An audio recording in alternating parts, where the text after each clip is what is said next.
La Citroën D21 2026, un nom qui évoque immédiatement la silhouette iconique de la DS originale, cette voiture qui avait bouleversé le monde automobile en 1955 avec son design futuriste et sa technologie révolutionnaire.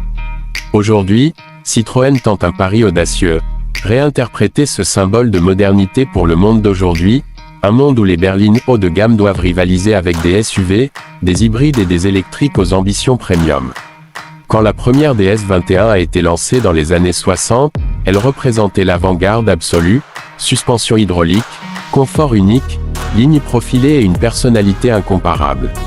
La version 2026 ne cherche pas à copier, mais à réinventer ce langage.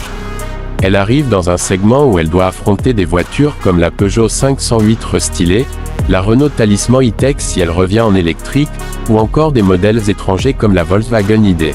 C'est tout la Toyota Crown. Pourtant, la D21 2026 choisit une voie différente, celle de l'élégance française, du confort absolu et d'une technologie accessible mais raffinée. Dès le premier coup d'œil, on ressent l'inspiration de la DS historique, une silhouette élancée, presque flottante, avec une ligne de toit tendue vers l'arrière, des courbes douces, et cette fameuse signature lumineuse qui rappelle les phares directionnels d'époque. Aujourd'hui, ils sont remplacés par un système LED matriciel intelligent qui adapte chaque faisceau avec une précision impressionnante. La carrosserie adopte des surfaces fluides et sophistiquées, avec un traitement presque sculptural du capot et des flancs. Les poignées affleurantes, les jantes aérodynamiques et les éléments chromés subtilement intégrés ajoutent une touche moderne sans trahir le passé. À l'intérieur, Citroën joue la carte du confort total, ce qu'ils appellent toujours le Citroën Advanced Comfort. Les sièges sont épais, moelleux, presque comme des fauteuils de salon, recouverts de matériaux premium mais durables. L'habitacle mélange minimalisme et technologie avec une planche de bord épurée, un grand écran central mais pas envahissant, et un affichage tête haute très avancé qui projette les informations de conduite dans un style presque holographique.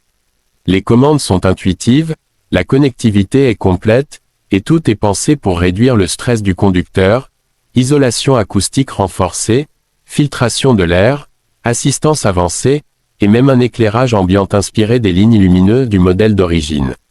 Pour la motorisation, la D21 2026 adopte une plateforme hybride rechargeable ou 100% électrique selon les versions. La version électrique propose entre 250 et 300 chevaux, selon la configuration, avec une autonomie qui peut atteindre 550 km selon le cycle WLTP. La batterie se recharge rapidement, permettant de récupérer une grande partie de l'autonomie en une vingtaine de minutes sur borne haute puissance.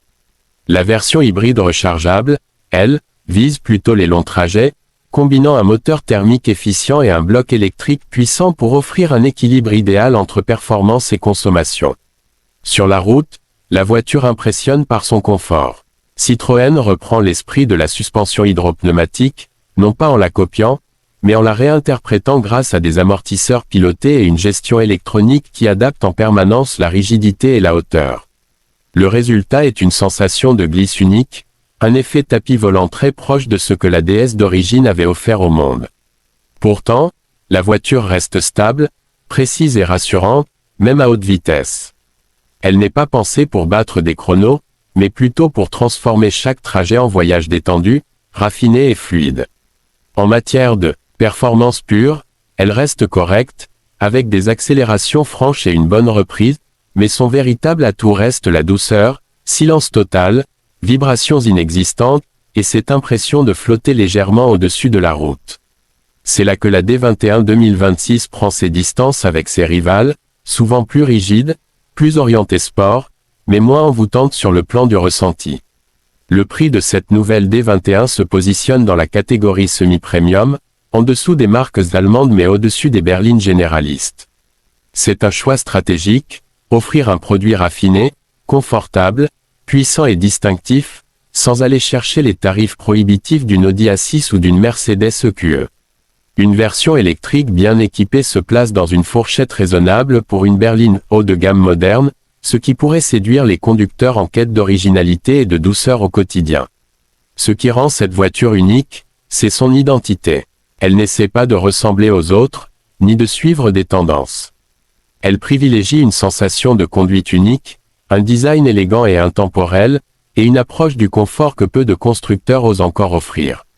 La D21 2026 est une interprétation moderne de ce que la DS aurait pu devenir si son évolution s'était poursuivie jusqu'à aujourd'hui, une voiture qui fait du bien, visuellement, mécaniquement et émotionnellement. En comparaison avec ses concurrents, elle se distingue par son confort exceptionnel, son style inspiré mais moderne, et sa philosophie centrée sur le plaisir de rouler plutôt que sur les performances brutes. Dans un marché où les voitures se ressemblent de plus en plus, la D21 2026 se démarque comme une alternative audacieuse, poétique même, qui redonne du sens à ce qu'était l'automobile française, élégante, douce, différente. Si tu veux le titre et la description YouTube de cette vidéo en français, je te les prépare aussi.